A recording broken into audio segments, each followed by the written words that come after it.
Yes. Jai Jagannath, Jai Radha, thank you for participating to this study of Bhagavad Gita. We are reading chapter 9, Raja Guhya Yoga. Last time we finished chapter 8 and we started talking about chapter 9.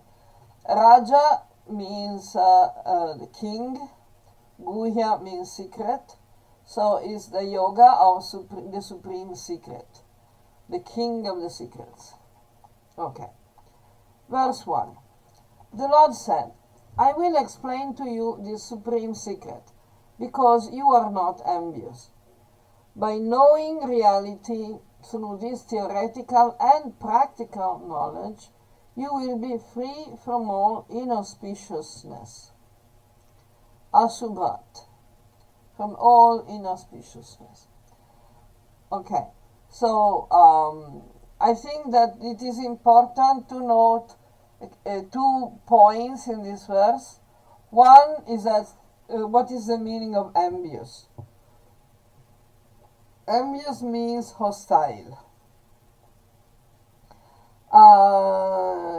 It's anasuya.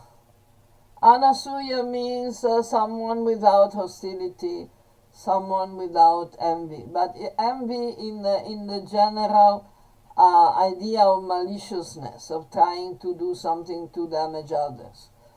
This is also Krishna will say in the last chapter.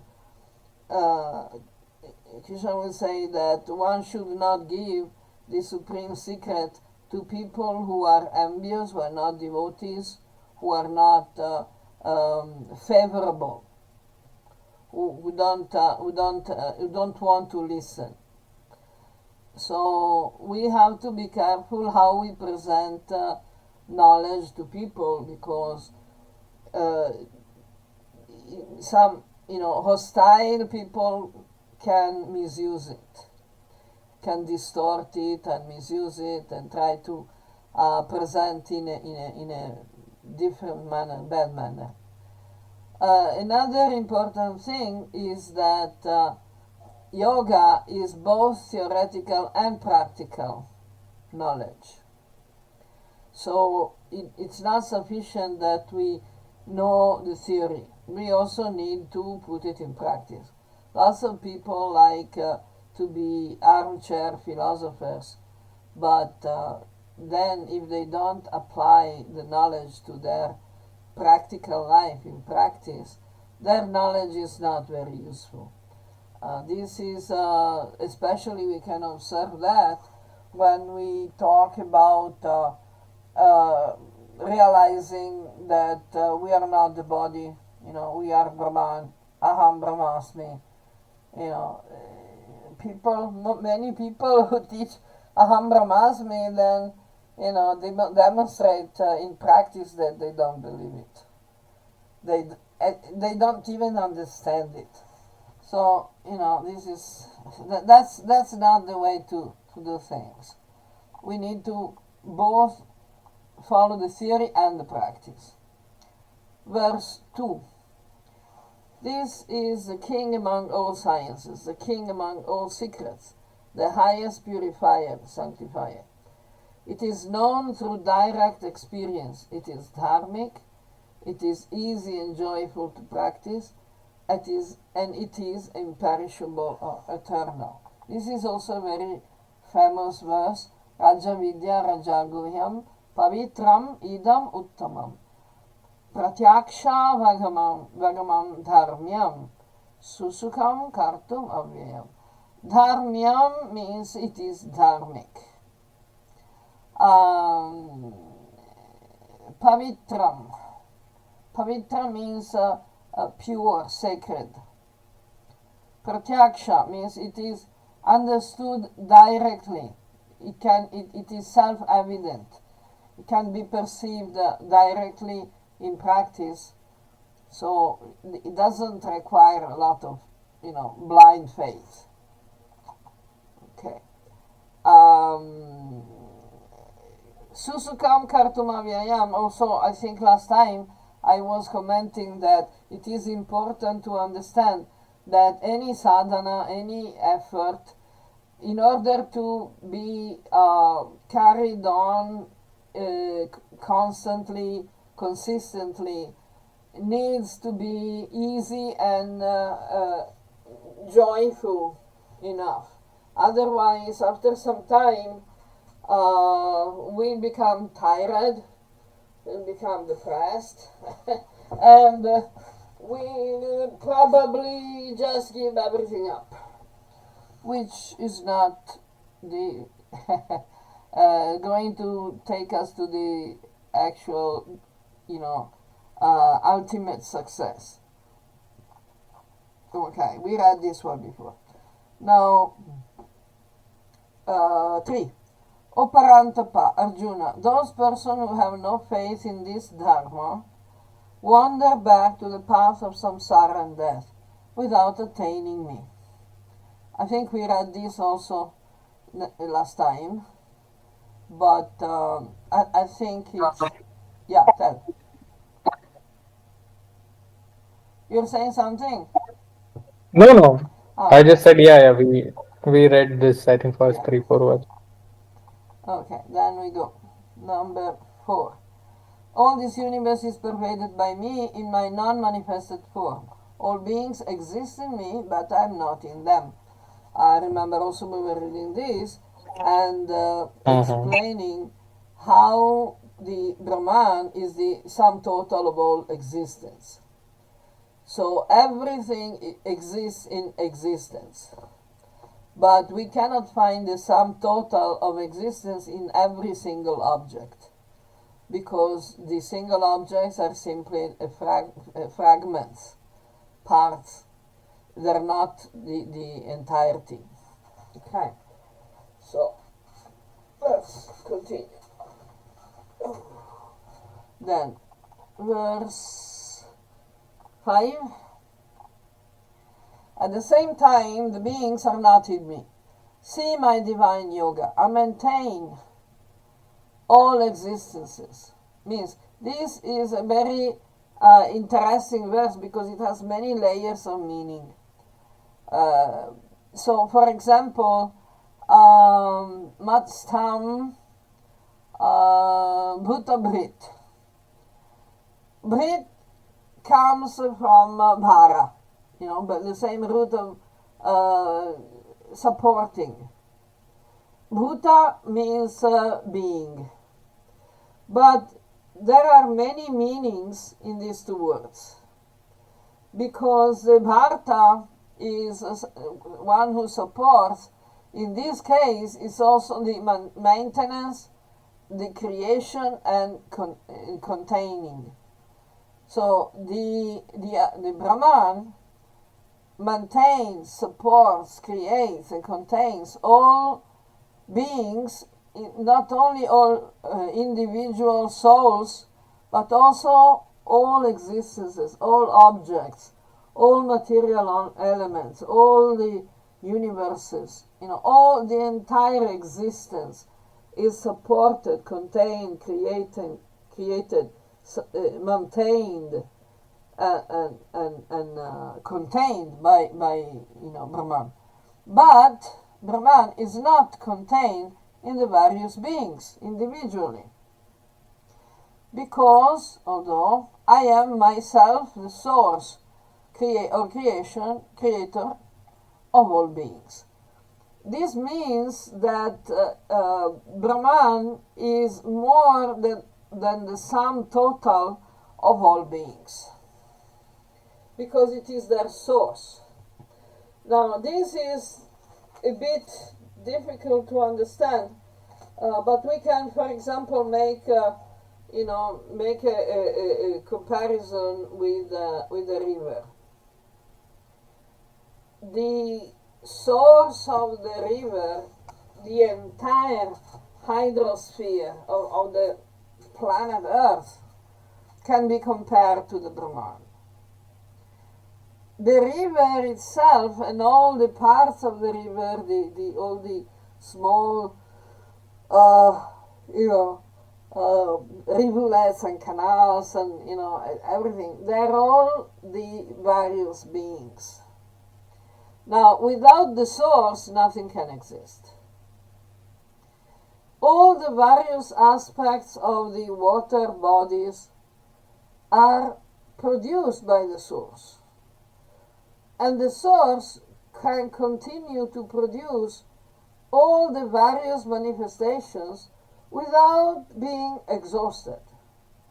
This is also repeated in the invocation of many Upanishads. For example, the Isha Upanishad. Om Purnam Adaha Purnamidam Purnat Purnam Mudachate Purnasya Purnam Adaya Purnam Eva Vasishyate. So this verse, this invocation of the Upanishads clearly states that from the entire whole, the Purnam, everything emanates as entire beings, complete beings. From the complete, all the complete beings emanate. But even after all these complete beings have emanated, the source has not become depleted. It's still complete. This is we can call it a transcendental mathematic. 1 minus 20 is still 1. How can it be possible? Because the 1 is not of the same magnitude of the 20 unities. The 1, the Brahman, is everything that exists. So it's a totally different magnitude. Brahman is unlimited, and we are fragments of the unlimited. As fragments of the unlimited, we also have the quality of being unlimited, but not in the same manner. We are unlimited, but in a subordinate manner. By ourselves, we are, it's difficult to comprehend, but we are unlimited and tiny at the same time. But yoga, the science of yoga has already trained us to understand this point, because the yoga siddhis are both being infinitely small and infinitely big. This is also what the Upanishads say. The Tat, God, is unlimited, infinitesimal, is smaller than the atom and bigger than the entire universe, than all the universes. Of course, we don't expect this to be understood logically. That's why God is called Achintya, Adokshaja, and other similar names. Is this clear enough? Because I know it's a little difficult. Yeah. But I'm trying to comprehend. This part is clear. This first line, the beings are not in me. How to understand this one? Yeah, well, he said the opposite before. Krishna is trying Mm-hmm. to, make our brain a little more flexible. That's why Chaitanya's presentation of view, perspective, darshan, whatever you want to call it, is called Achintya Bheda Abheda. It's inconceivably separated and not non-separated. All the beings are in the Brahman, but although Brahman is emanating from Bhagavan, and Bhagavan includes Brahman, it's not that Bhagavan contains all the individual beings, all the material elements and everything. Because Bhagavan is completely transcendental. it's a, it's a non-manifested principle that becomes manifested. So we cannot what to say, uh, encumber Bhagavan with all the functions of Brahman. It's a different level of consciousness. We know that Bhagavan is the source and foundation of Brahman, because Krishna says in Gita, Brahmano hi pratishta aham. I am the foundation of Brahman. I am the origin of Brahman. So we know that Brahman is originated by Bhagavan. This means that Bhagavan is not limited. It's transcendental. Brahman is non-manifested, but is still more manifested than Bhagavan. Because Brahman contains the material universes as well. Now, Vishnu separates the material universes from himself, in a sense. Like, you remember we talked about Mahavishnu, Karanodakashaya Vishnu, who's lying in the Karana Udaka, the Karana Arnava, the ocean of the causes. So what happens is breathing, and all the universes are emanated from his body during the exhalation. And then when he inhales again, all the universes go back into his body. This one breathing cycle is equal to the lifetime of Brahma, equal to the lifetime of the entire universe, all the universes. So why is Vishnu breathing out the universes? Why he's separating the universes from his own body?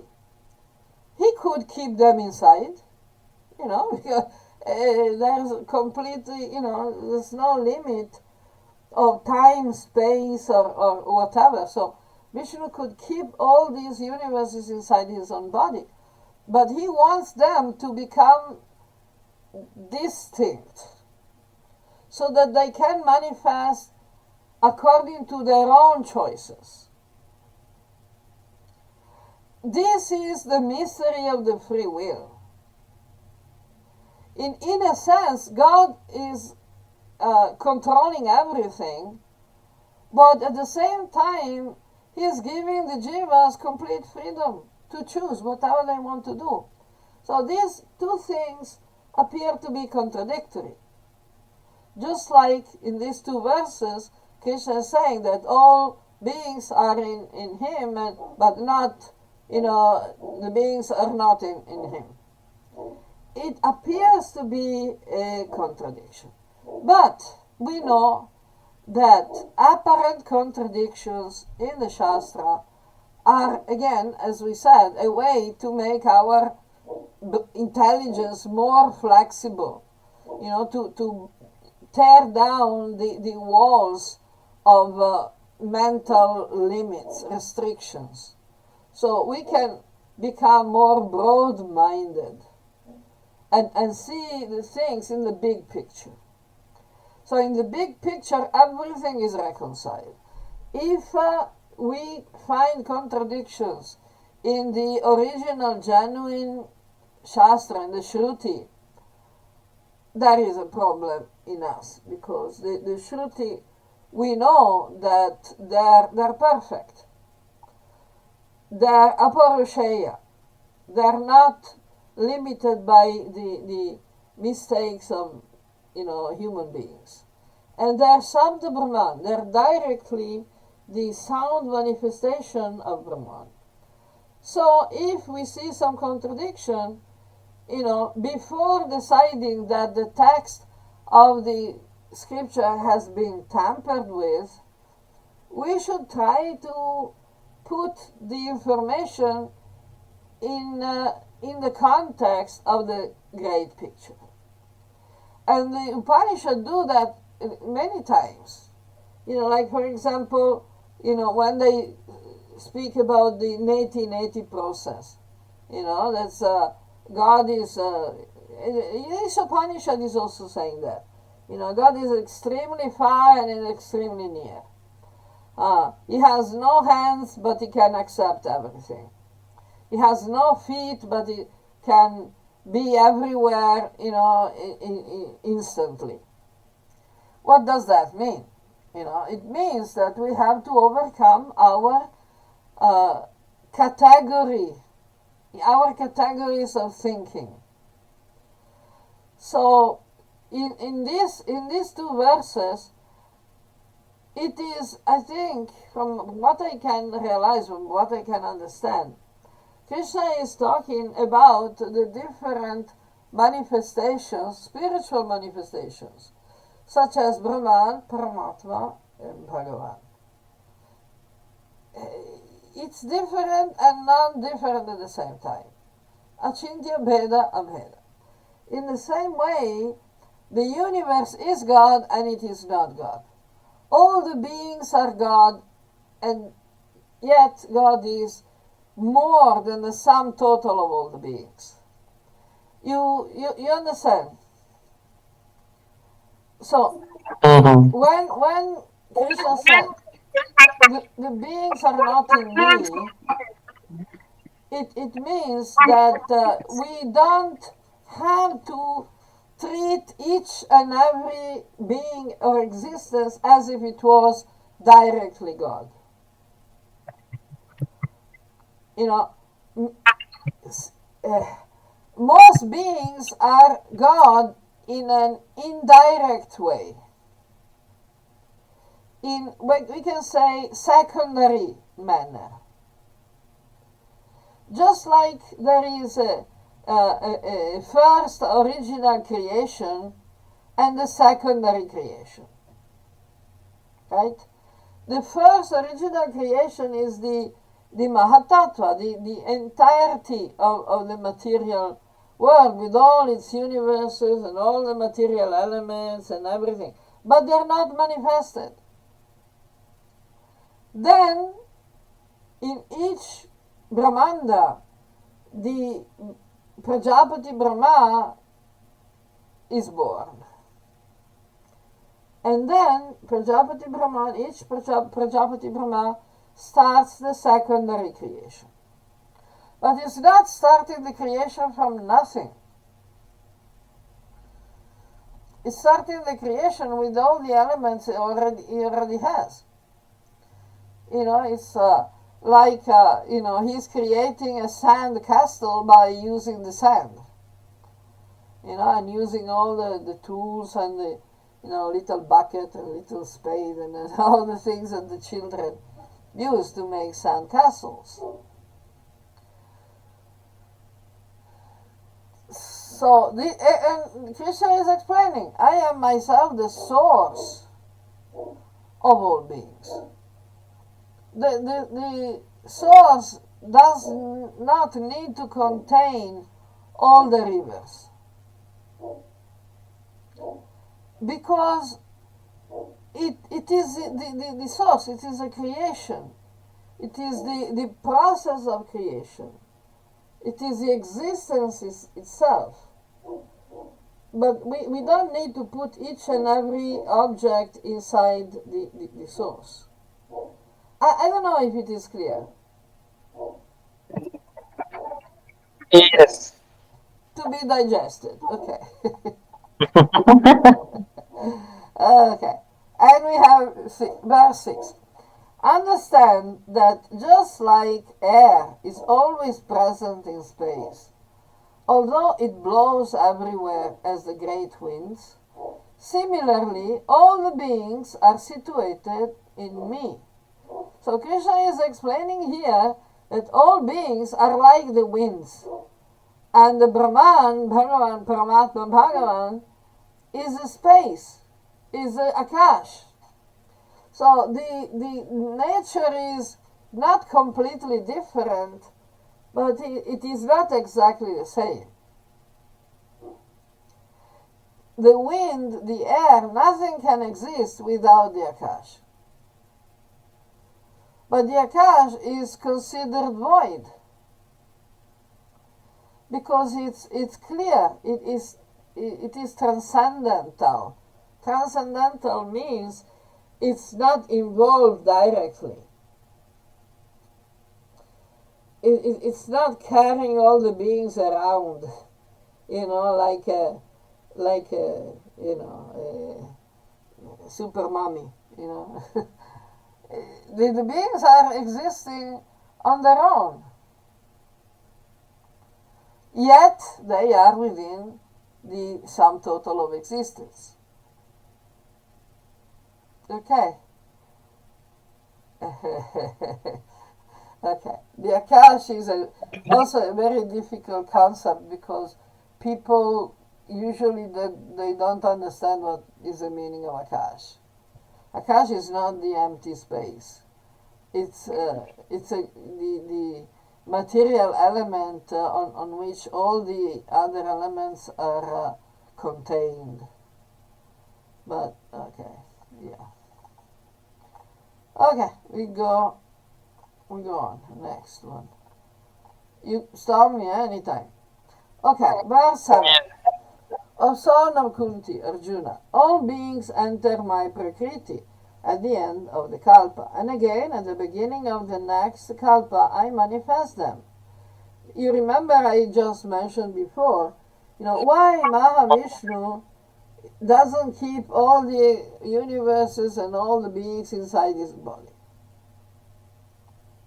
Because he wants everything to enter the Prakriti. It is a Prakriti that has the task of acting.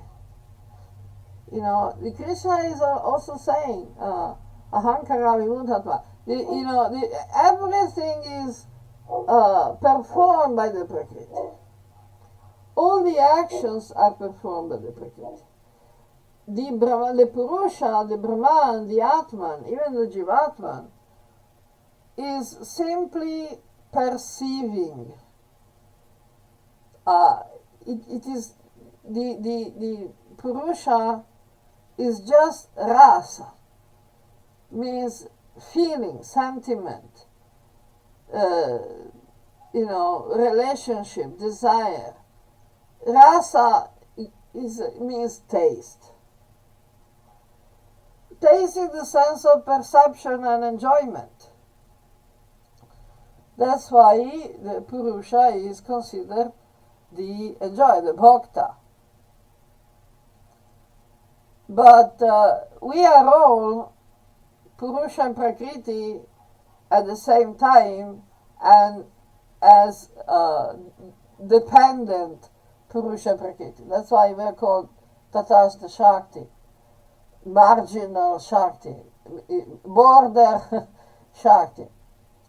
So all the beings, all the Jivatmas, from the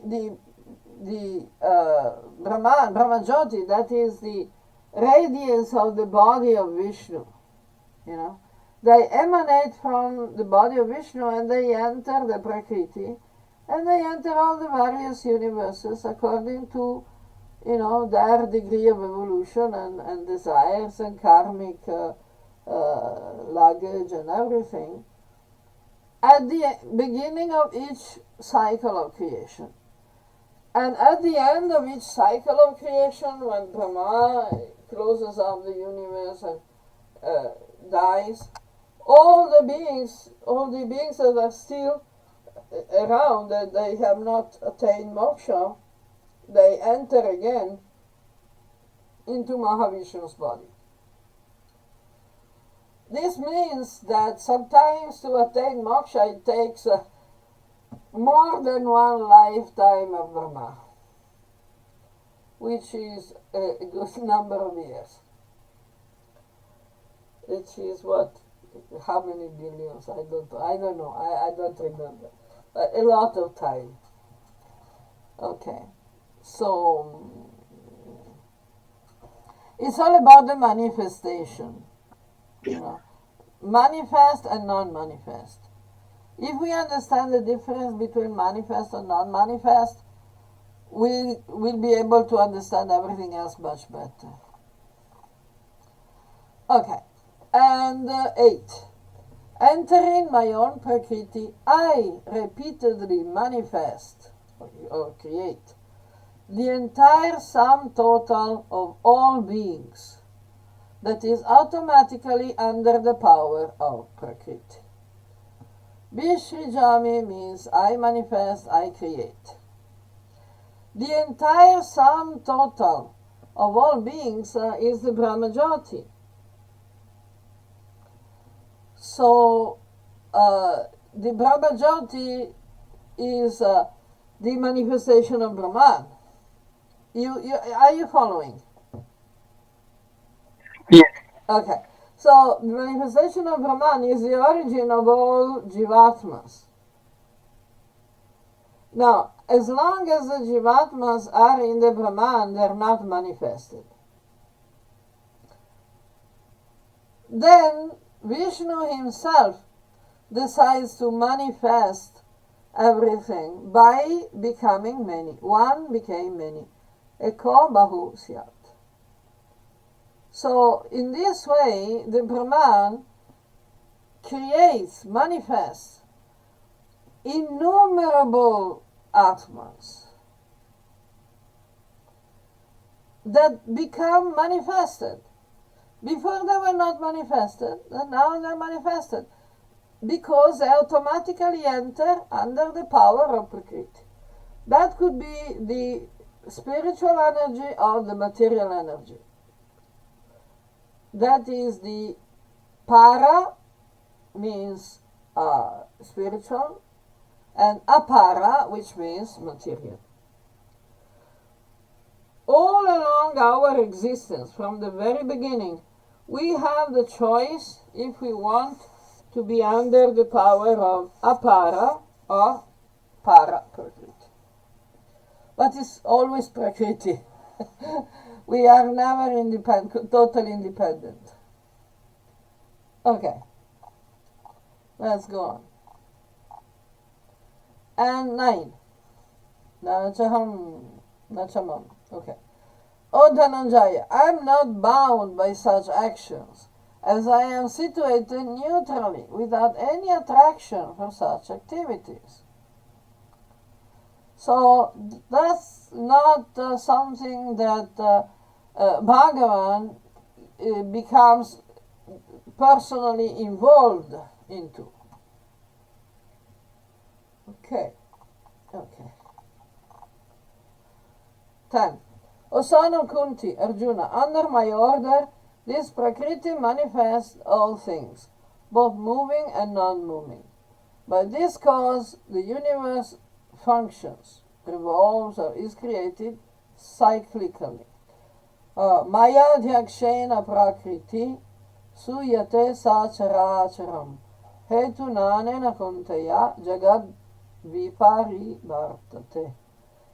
Maya Adhyakshana. Adhyaksha is the instruction or direction or order or system. Adhyaksha. Someone who's driving, Okay. Prakriti. Suyate manifests. Or gives birth, like Sutta, right? Sacharacharam. Those who move and those who do not move. Hetunanena Kuntaya Jagat Viparivartate. Viparivartate means revolves, keeps working, functions again and again. Means in a cycle. Okay. 11. Fools disregard or disrespect me when I manifest in a human form. They have no knowledge of my supreme transcendental nature as a great Lord of all the living beings, all the existences. Avajananti mamudha manushim tanu moshritam param bhavam ajananto mama bhuta maheshwaram. Bhuta, again, Bhuta can be both being in the sense of individual soul or being in the sense of situations, even objects. 12.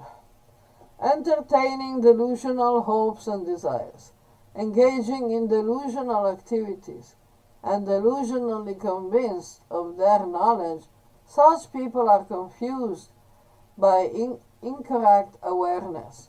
So they certainly take shelter in the bewildered nature of Rakshasas and Asuras. Mogha sa mogha karma no, mogha jnana vichetasa, Rakshasim asurim chaiva, prakritim mohinim shrita. Ashrita, mohinim shrita. Okay, so here the interesting thing is we see that Rakshasas and Asuras are more delusional than the average human beings. So they might be more intelligent, they might be more powerful, but being delusional is not due to a lack of intelligence or power. It's a different thing. It's a lack of dharma, it's a lack of honesty, it's a lack of understanding. So, and what is this delusion? The delusional hopes, desires, activities, and even knowledge. There is such thing as delusional knowledge, or misinformation. Okay. 13. However, O son of Pritha Arjuna, the great souls take shelter in the divine nature and serve me with undivided attention, knowing that I am the inexhaustible origin of everything. This is what the Rakshasas and the Asuras in general are unable to understand.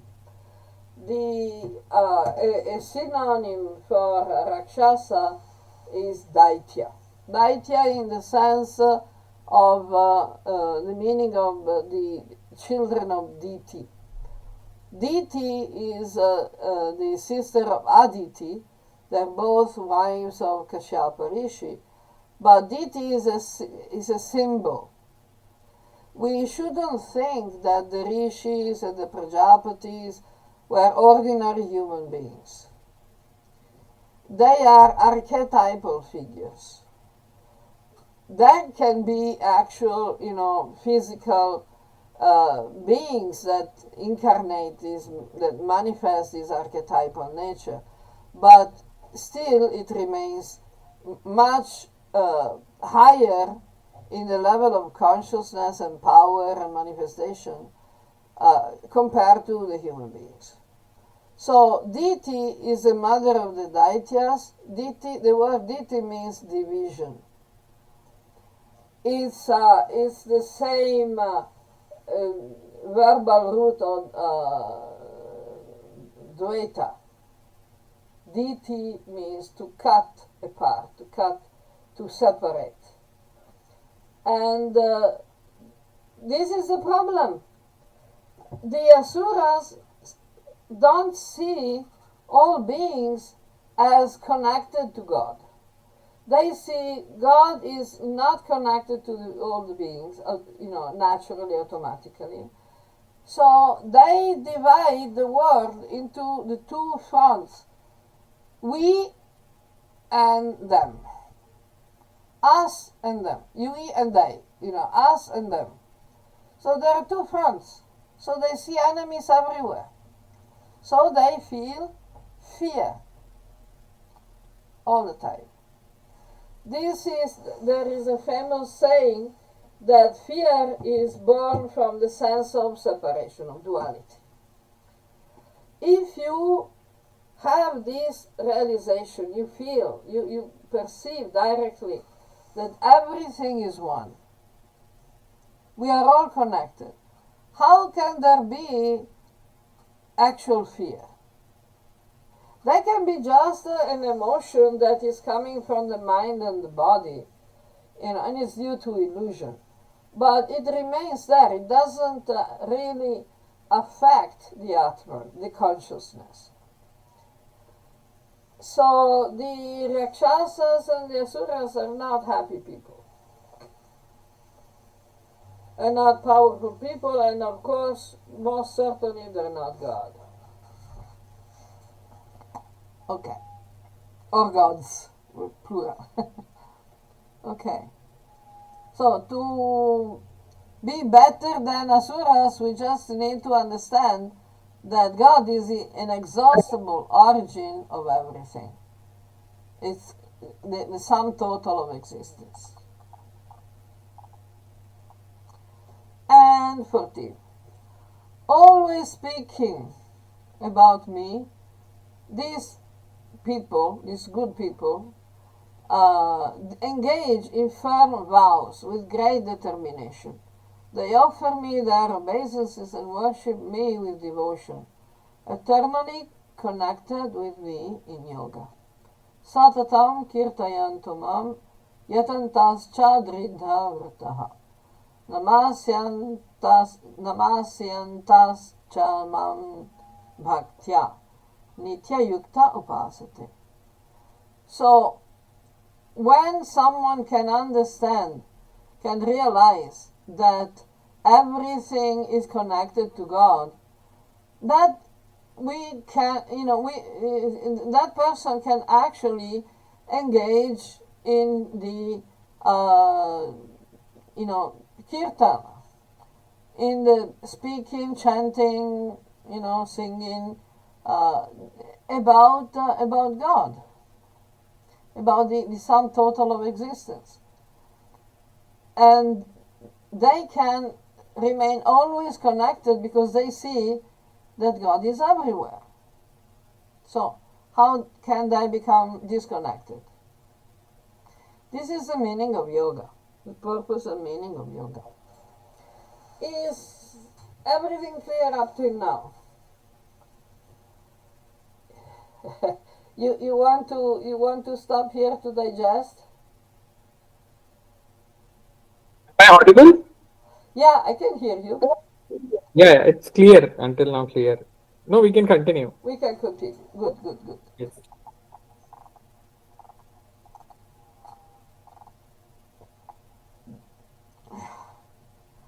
15. Others engage in the sacrifice of knowledge. Others worship me through various rituals, as the one, as the two, as the many, or as the universal form. This is interesting. The sacrifice of the ritual, the yagya, jnana yagya, jnana yagyena champyanya, yajanto mam upasate. So the pursuance of knowledge is in itself a form of worship of God. Others worship me through various rituals. Okay, that is also good. As the one, as the two, as the many, or as the universal form. So we see here, here, what is the meaning of one and two and many? Worshipping God in ekatva, oneness, can be interpreted at different levels. The most elementary level consists in the realization of the Atman Brahman, that gives liberation from material identifications and attachments. Once the individual Jivatma realizes its position of fragment, or part and parcel of the universal consciousness, Mama Ivam Sujiva Loke, it enters, Vishate, into the transcendental reality, liberated from all other concerns or feelings of separate duality that are repeatedly condemned by Krishna and Bhagavad Gita. Another interpretation of ekatva is offered by some Vaishnava groups that have embraced a type of monotheism resembling the Abrahamic image of the Supreme Lord, that exclude the worship or contemplation of all other personalities of Godhead. We are walking here on thin ice, because in fact Krishna says in Bhagavad Gita that the worship of many different forms of Godhead is due to the lack of proper knowledge and a diversion from the correct method, avidhipurvakam. Also, there is absolutely nothing wrong in focusing on one specific form of God only. especially if such form is Vishnu or Krishna, as long as one does not commit the tragic and disastrous mistake of actually disrespecting the other forms and personalities of Godhead, from the various avatars of Vishnu and his avatars, swams of Vishnu and his avatars, to the Vibhinamsa Devas that are serving and representing Vishnu in the administration of the universe. Here is where the concept of Vaishnava Kantika Bhakti abruptly separates from its Abrahamic look-alike, because it remains non-offensive.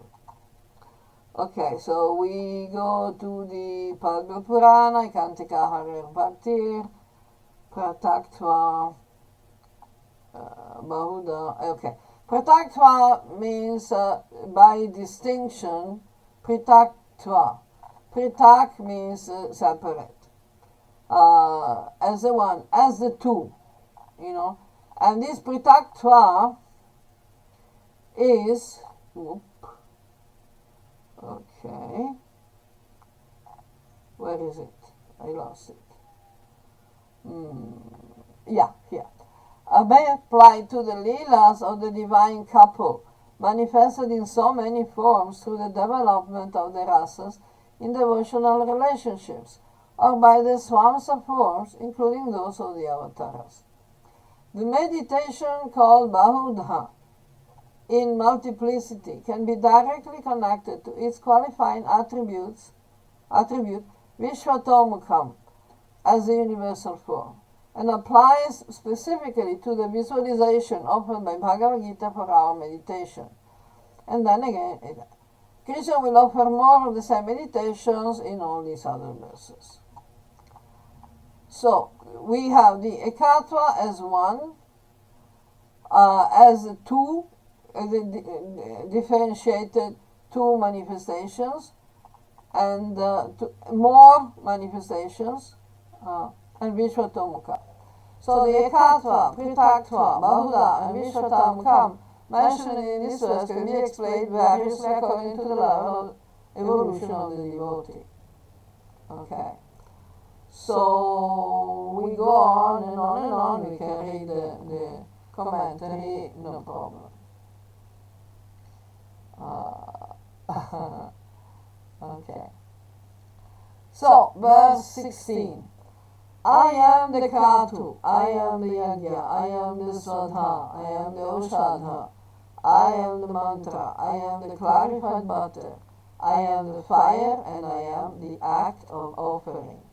Aham Kratu Ratvan Yagya, Swadhaham Aham Oshadham, Mantroham, Aham Vajya. Ajam.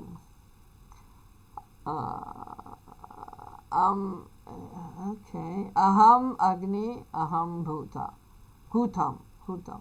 So it means that the ritual ceremonies that the dvijas, the upper varnas, are required to perform as their religious duty should not be mechanical, should be support for refreshing the perception, the realization of transcendence as Brahman, Paramatma, and Bhagavan. So this verse is usually supposed to be chanted by anyone who is performing a Vedic ritual. So by chanting, by remembering this verse, the Vedic ritual becomes a direct offering to Vishnu. Another name of Vishnu is Yagya. So this is the real meaning of Vaishnava. The real meaning of Vaishnava is one who performs the rituals to the Devas and sees all the Devas together as parts of the body of Vishnu, and the sacrifice itself as the body of Vishnu, and all the ingredients, all the purpose, all the support of the entire concept of Yagya is directly Vishnu. This is it. Being a Vaishnava is not a sectarian choice of or allegiance. Is a very big realization. Huh. I am the father of this world. I am the mother, the supporter, the grandfather, and I am the object of knowledge. I am the source of purification. I am the Omkara and the Rig, the Sama and the Yajurveda. Okay, I think that maybe we can stop here and next time we can start from verse 16 because this is a very good meditation. This flow, yeah. Huh?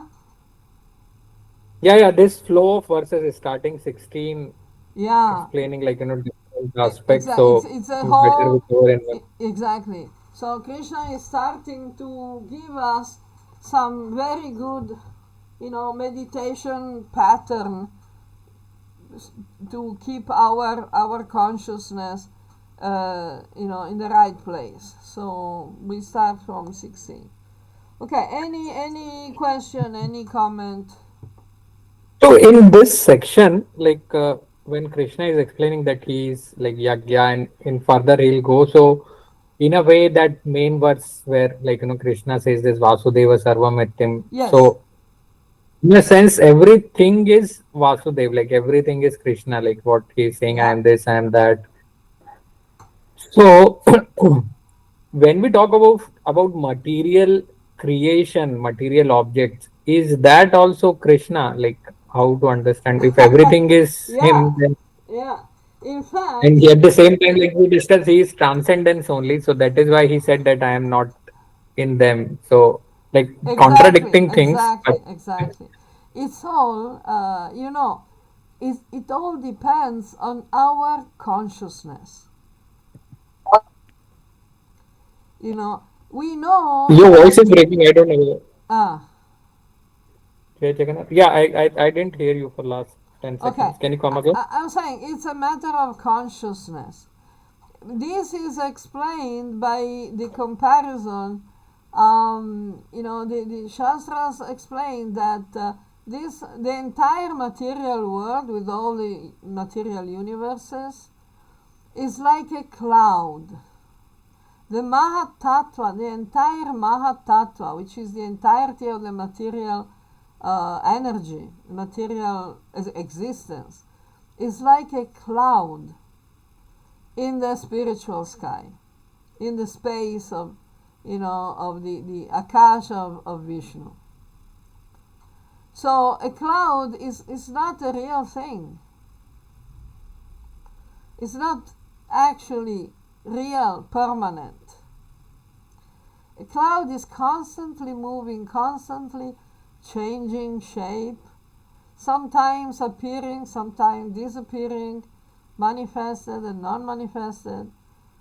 And Krishna already said that the sages have analyzed the nature, of the temporary and the permanent, and they have concluded that the temporary cannot be considered real. What is permanent can only be considered real. What is permanent will never cease to exist. And what is temporary will never continue to exist because it's temporary. It's, by definition. So all the material manifestations are like a cloud. In a sense, they don't exist.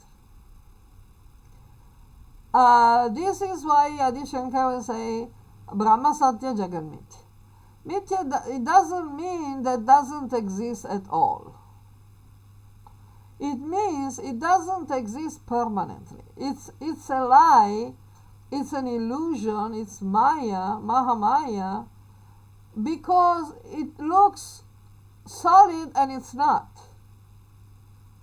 We know from the atomic physics, the particle physics, that the material objects that seem to us so solid, they're actually not solid at all. They're just atoms scattered in a void. The particles are little subatomic particles scattered in a void, like planets in a solar system. So, in a sense, it is a lie.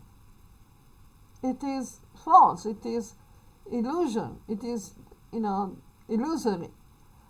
But we cannot say it doesn't have any existence because it has effects on our evolution. Its existence, its real existence, boils down. It's basically our consciousness. This is why we can create matter from energy, from our consciousness, from our mind. First on the subtle level and then on the